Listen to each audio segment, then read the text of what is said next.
اعوذ باللہ من الشیطان الرجیم، بسم اللہ الرحمن الرحیم۔ پیارے بھائیو، بہنوں، بچوں، السلام علیکم۔ سب سے پہلے پنجابی دا ایک شعر، عشق ملنگ دے انگ انگ رچیا، من فقیری رنگ وچ رنگیا، آتش وانگوں لوں لوں مچیا، ہو جا راضی میرے ربا سچیا۔ اپنے وقت کے بہت بڑے ولی ابراہیم بن ادہم نے کہا، اے نان بھائی، تو مجھ سے بڑا ولی ہے، دیکھ مجھے اللہ تعالیٰ نے ہاتھ پیر باندھ کر تیرے در پر ڈال دیا ہے، تو مجھ سے بڑا اللہ کا ولی ہے۔ اپنے وقت کے بڑے عالم دین اور روحانی شخصیت ابراہیم بن ادہم کا خوبصورت واقعہ اپنے ناظرین اور پیارے بہن بھائیوں کو سناتے ہیں۔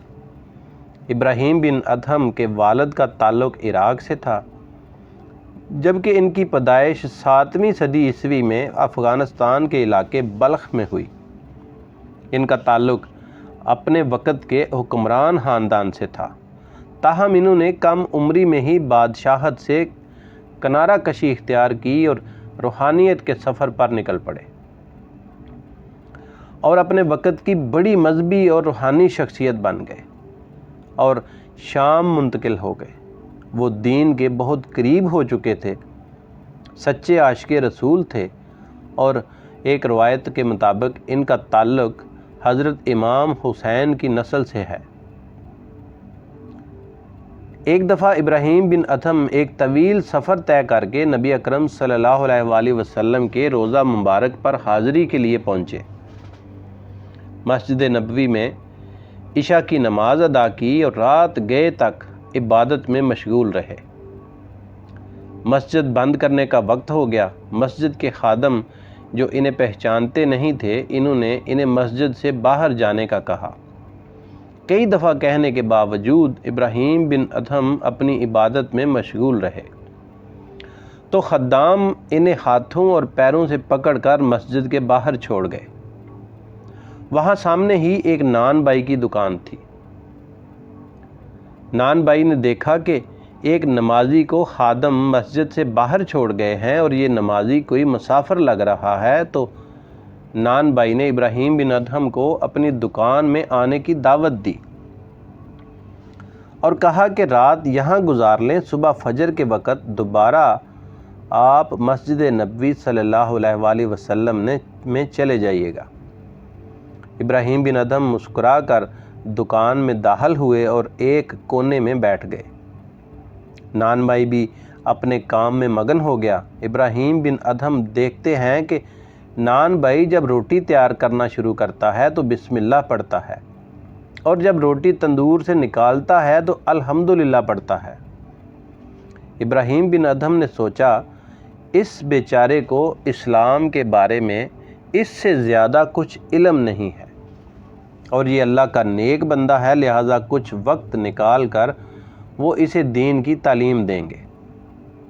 نان بھائی نے اپنے کام سے فارغ ہو کر ابراہیم بن ادہم کو کھانا پیش کیا، جس کے بعد ابراہیم بن ادہم نے نان بھائی سے سوال کیا کہ اللہ کے بندے، تجھے دین میں بسم اللہ اور الحمدللہ کے علاوہ کچھ اور بھی آتا ہے؟ نان بھائی نے مسکرا کر جواب دیا کہ اللہ کی قسم، مجھے صرف یہ 2 جملے ہی آتے ہیں، لیکن یقین کریں اللہ تعالیٰ نے کبھی میری دعا رد نہیں کی، اور میں نے جو مانگا وہ مجھے ملا، لہٰذا ان 2 الفاظ سے ہی اپنی زندگی کے تمام کام انجام دیتا ہوں، بسم اللہ، الحمدللہ۔ نان بھائی خاموش ہوا اور پھر کچھ دیر کے بعد دوبارہ بولا، کہنے لگا، لیکن حضرت ایک دعا ایسی ہے جو آج تک اللہ تعالیٰ نے قبول نہیں کی، لیکن میں نے بھی اللہ تعالیٰ سے دعا مانگنا چھوڑی نہیں۔ ابراہیم بن ادہم نے مسکراتے ہوئے پوچھا، اے نان بھائی، بتاؤ تو صحیح، ایسی کون سی دعا ہے جو تیری آج تک قبول نہیں ہوئی؟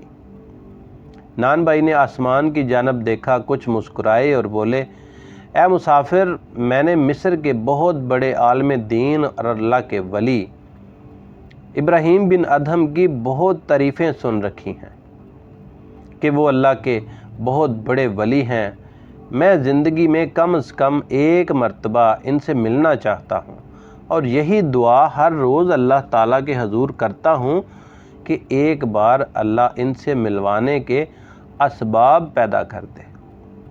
ابراہیم بن ادہم یہ سن کر مسکرائے اور کہا، اے نان بھائی، بلا شبہ تو مجھ سے بڑا اللہ کا ولی ہے، تو مجھ سے زیادہ اللہ کے قریب ہے۔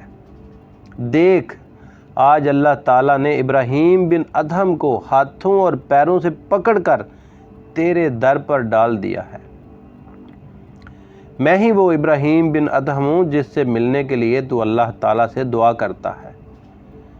پیارے بھائیو، بلا شبہ انسان کو کچھ نہیں معلوم کہ کون اللہ کا ولی ہے، کس کی کون سی نیکی اللہ کو پسند آ جائے، کون سا سجدہ اللہ کو پسند آ جائے۔ شاید لاکھوں حاجیوں میں سے صرف ایک حاجی کا حج قبول ہو جائے، جس کے صدقے میں اللہ تعالیٰ تمام 10-20 لاکھ حجاج کرام کے حج قبول کر لیتا ہے۔ لہٰذا اپنے تقوی گزار ہونے پر فخر کرنے سے گریز کریں اور ہر حال میں عاجزی اور انکساری کے ساتھ زندگی بسر کریں۔ میں اپنے تمام ناظرین کے لیے دعا کرتا ہوں کہ اللہ پاک آپ سب کو ہمیشہ شاد اور آباد رکھے اور دین اسلام پر عمل کرنے کی توفیق عطا فرمائے۔ اللہ تعالیٰ آپ سب کی ہر نیک خواہش اور تمنا پوری کرے، آمین۔ اس دعا کے ساتھ ہی آپ سے یہ بھی گزارش ہے کہ اگر آپ کو ہمارا کام اچھا لگتا ہے تو اس چینل کو سبسکرائب کر لیں، ویڈیو کو لائک کر دیں اور اپنے بہن بھائیوں کے ساتھ بھی شیئر کریں۔ ویڈیو دیکھنے کا بہت شکریہ۔